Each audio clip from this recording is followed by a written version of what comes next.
Nagulantang ang lahat dito sa napakalaking balita na yung diwata, si General Torre na Chief PNP, ay sinibak sa pwesto. Now, alam niyo po itong si Diwata Torre, either you love him or you hate him.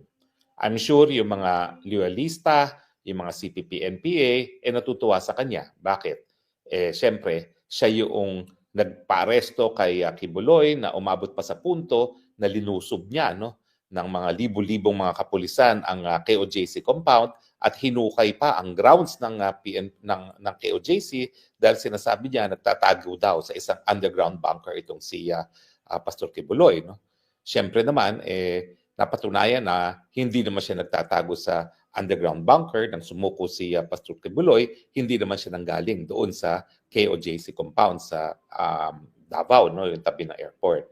Pero pinakita niya yung kanyang katapatan sa appointing power niya na si Marcos Jr. na siya talagang gustong maaresto itong Kibuloy, maski alam naman natin na kaduda-duda yung mga binabatong mga paratang sa kanya, dahil yung mga tao naman nagtestigo, alam natin na merong mga motibo para magsinungaling laban kay Pastor Kibuloy.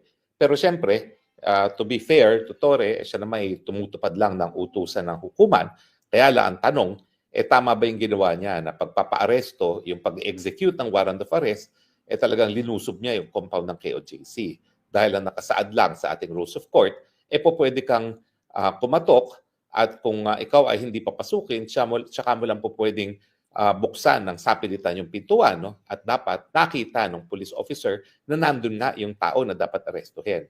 Pero ang ginawa ni Torre, wala siyang pakialam. Linusob niya yung KOJC compound, nagdala ng mga maghuhukay, at sinabi niya na doon sa kanilang mga equipment na nakaka-detect ng heartbeat, nasa underground location itong Pastor Kibuloy na hindi nga napatunayan.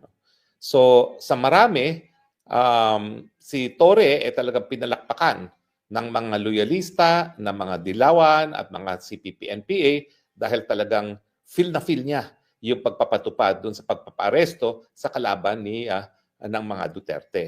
Siyempre sa mga Duterte at yung mga tunay na nagbibigay ng importansya sa karapatang pantao, OA naman ang ginawa ni General Torre, dahil hindi naman kinakailangan yung paggamit ng ganyang karaming puwersa para lamang maaresto itong si Pastor Kibuloy.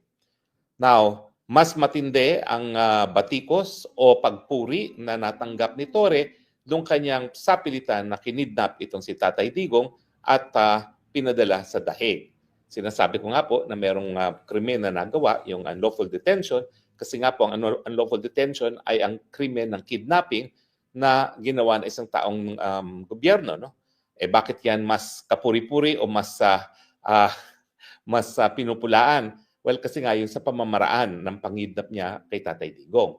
Unang-una, isa ngayon si General Torre ang nasasakdal sa ombudsman dahil nga dyan sa unlawful detention na yan, dahil kinakailangan na sang-ayon sa Article 59, bago pinadala si Tatay Digong sa Dahig, dapat hinarap muna siya sa lokal na hukuman. Ito ay para masigurado na protektado ang karapatang pantao ni Tatay Digong at pangalawa, para masigurado na walang paglabag sa soberenya ng bansang Pilipinas. Pero nakita natin na talagang nung pumapalag si Tatay Digong na isakay sa eroplano, talagang hinila pa niya si Tatay Digong at si Tatay Digong naman para maiwasan na lang kaguluhan, voluntaryong sumama sa kanya at pumasok dun sa eroplano. Pero ngayon po, napatunayan talaga na unang-una, linabag ng kapulisan si General Torre ang Article 59 ng ICC dahil hindi nga po na naharap sa lokal na hukuman. Pangalawa, napasinungalingan na yung sinasabi ni Torre na ang kanilang ginawa ay pagtutulungan lamang sa Interpol. At ang napatunayan natin na walang kahit anong request na ginawa ang ICC para makipagtulungan ng gobyerno ng Pilipinas. Wala sa red notice list si Tatay Digong ng Interpol. Dahilan kaya wala talagang request ang Interpol na arestuhin si Tatay Digong nung siya naaresto. Ang meron lamang ay yung tinatawag na diffusion order na nanggaling din sa Pilipinas na humihingi ng tulong sa ibang bansa para maaresto si Tatay Digong. Pero hindi po yan yung kooperasyon na nakasaad sa ICC Rome Statute na dapat formal na hiningi ng hukuman doon nga sa bansa na naging kasapi o kasapi ng ICC. At ang problema nga, paano hihingi ng kooperasyon ng ICC sa panahon na hindi na nga tayo miyembro ng ICC? Pero ganun pa man, yung dahas na ginamit at ipinakita mismo ni Torre, pinuri ng mga loyalista, Dilawan at CPP-NPA at kinundo na ng mga supporters ng Duterte at yung mga naninindigan para sa karapatang pagtao. Now, kung iisipin mo, yung katapatan na pinakita ni Torre kay Marcos Jr. ay dapat siguro siya'y nanatili sa pwesto ng napakahabang panahon dahil siya'y na talagang bilang PNP chief, ang dami niya na mas senior na nalagtawan kasama na itong kapalit niya na si General Nartates. Isa rin to sa dahilan kung bakit sa hanay ng PNP merong demoralization kasi nga inaasahan nila na ang promotion ay magiging sang-ayon sa seniority at sa experience at sa merit. Pero maaga kasing napakita ni Torre ang kanyang katapatan kay Marcos, kaya naman siya pinagkatulaan ni Marcos, no, para maging chief PNP. At siya puwerda kung anong maging damdamin ng mga kapulisan. But again, in fairness, hindi naman yan ang kauna-unahang pagkakataon na mayroong isang na talagang chief PNP na linagtawa ng mas maraming mga seniors pa. No?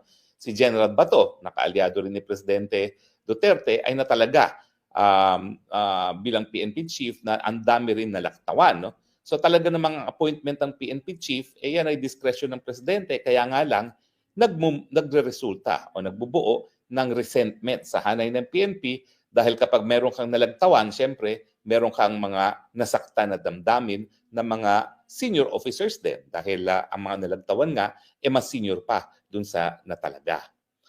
Ganun pa man, sinibak sa pwesto si General Torre. Now, bagamat tikom ang Malacanang sa mga kadahilanan kung bakit siya nasibak, meron naman tayong mga sinyales na minamumuong krisis sa PNP. Unang-una kasi, itong si General Nartates ay senior, respected, PMA graduate. Now, itong si General Torre, siya ang kauna-unahang graduate ng PNPA, yung Philippine National Police Academy, na talagang Chief PNP. Pero itong si General Nartates ay kabahagi ng Batch 92 ng PMA na kung hindi ako nagkakamali, ito na ang huling batch ng PMA na po pwedeng sumali sa PNP. Ibig sabihin, pagkatapos ng batch ni General Nartates, lahat na ng mga magiging general ay graduate na ng PNPA dahil nagkaroon nga ng punto na ginawa nilang civilian talaga ang kapulisan at dapat ang lahat ng mga papasok sa PNP ay mag-graduate sa PNPA. Pero hindi lang siya senior at hindi lang siya taga-PMA, itong si General Nartates. Si General Nartates hinahangaan din sa hanay ng kapulisan. Now, ang pagkakaalam ko, siya ay dating na-assign na bilang chief ng provincial PNP chief sa Ilocos Norte ng panahon ni Madam Manang Amy Marcos, no? At yan ang dahilan kung bakit sa tingin ng marami, hindi siya na talagang mas maaga bilang isang PNP chief dahil siya ay malapit nga kay Amy Marcos. Pero bukod sa pagiging hepe ng Ilocos Norte PNP, siya rin ay natalaga bilang hepe ng PNP dyan sa Calabarzon. No? Regional director siya sa Calabarzon na isa sa talagang pinakamatinding promotion sa PNP bago siya na talaga na hepe ng NCRPO. Now, dito sa NCRPO, siya talaga hinangaan dahil nagkaroon siya ng programa sa mga barangay kung saan pinalawak niya yung police visibility na dyan sa mga barangay ng Metro Manila na nagresulta naman sa 100% decrease in criminality. Ang huling posisyon niya sa PNP ay yung kinukonsidera na number 2 na pwesto sa PNP at yan nga yung magiging yung Deputy Director General for Administrative Affairs. No? So yan talaga ang kinikilala na second highest post sa PNP. Anong nangyari na sa tingin ko ay naging dahilan kung bakit nasibak itong si Diwata? Well, gustong magtalaga ng sarili niyang tao itong si Diwata. At ang ginawa niya ay nag-appoint siya ng ibang tao, tinanggal niya sa pwesto si Nartates at nagtalaga siya ng sariling tao na nabaliwala naman ng NAPOLCOM. Now, sa batas na bumuo ng NAPOLCOM kasi, bagamat ang Chief PNP ay merong recommendatory powers, hindi talaga siya appointing power. Siyempre, ang presidente pa rin ang appointing power dyan upon recommendation of the NAPOLCOM. So doon nagkamali si Diwata. Siguro dahil sa katapatan na pinakita niya kay Marcos Jr. at nakita niyo naman yung kanyang video diyan sa Cagayan, no, na siya'y parating sa isang function, abay daig pang presidente sa dami ng escorts ang dumating, no? So ibig sabihin, pumasok sa ulo nitong si Diwata na yung kanyang katapatan parang magiging garantiya na siya ay untouchable ng Malacanang. Ay diyan siya nagkamali kasi pumalag itong si John Vic Remulla, si Secretary John Vic Remulla ng DILG. Now, alam kong kontrapartido natin si John Vic Remulla pero wala namang magkakaila na talaga namang proven and tested naman ang leadership skills nitong si Secretary John Vic Remulla, no? Bilang isang dating gobernador, vice governor ng probinsya ng Cavite na isa sa pinaka-progresibong probinsya ng Pilipinas, no? At siguro hindi na rin makakaila na sa tagal niyang naging gobernador ng Cavite, alam din niya kung paano ang pakikitungo sa PNP. Dahil lang governor naman, talagang kinikilala rin na meron ding parang supervisory power, sinisigurado na tama ang gawain ng mga kapulisan sa kanyang probinsya. At alam din niya yung hierarchy of power. At saka kung pagdating naman sa kalapitan kay Presidente, alam niyo po, bago pa na talaga na DILG Secretary itong si John Vic, weekly kinukonsulta na yan ng Presidente tungkol sa iba't ibang issue. So pagdating sa pagkalapit kay Presidente, kung akalain ni Diwata Torre na siya ang pinakamalapit kay Marcos Jr. dahil sa kanyang katapatan na pinakita sa pag-aaresto kay Kibuloy at pagkakikidnap kay Tatay Digong, hindi naman po yan makukumpira sa kalapitan ni John Vic Remulla kay kay Marcos Jr. dahil unang-una, intergenerational friends ang mga Remulla at saka mga Marcoses. Dahil yung ama ni John Vic Remulla ay talagang napakatinding supporter din ni Marcos Sr., no? At ito namang si John Vic nga ay napakalapit din kay Marcos Jr., no?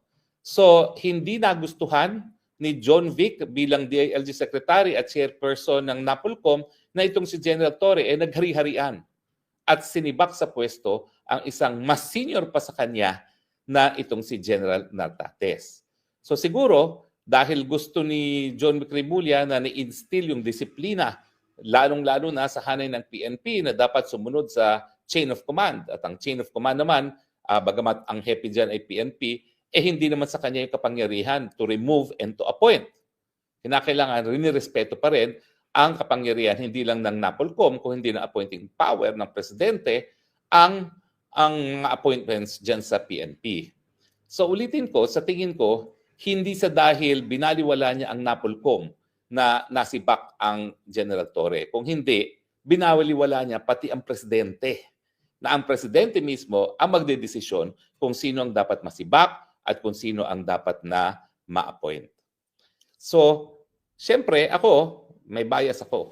Sa tingin ko, hindi kapuri-puri ang mga ginawa ni General Torre. Tingin ko siya isang berdugo